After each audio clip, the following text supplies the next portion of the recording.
Team India આજે શનિવારે રાજકોટ આવી પહોંચી છે, જેની તૈયારી શહેરમાં એક સપ્તાહથી થઈ રહી હતી, જ્યારે આવતીકાલે રવિવારના રોજ ઇંગ્લેન્ડની ટીમનું રાજકોટમાં આગમન થશે।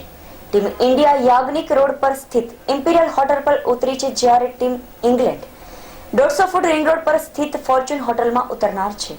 ઇમ્પિરિયલ હોટલમાં ક્રિકેટર્સને ભાવતું ભોજન પણ મળી રહેશે, તે માટે મુંબઈથી 4 શેફને બોલાવવામાં આવ્યા છે અને આ શેફ કોન્ટિનેન્ટલ સહિતની વાનગીઓ અને ફ્યુઝન બનાવશે।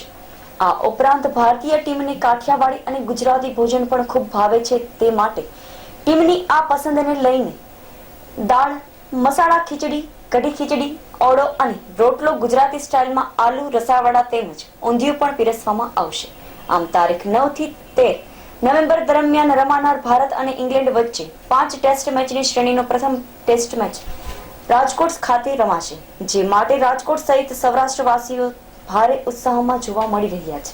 અહેવાલ દીપક રાઠોડ। રાજકોટમાં ખંડેરી સ્ટેડિયમ બન્યા પછી પ્રથમવાર જ રાજકોટમાં ઇંગ્લેન્ડ અને ભારતનો ટેસ્ટ મેચ રમાવાનો છે।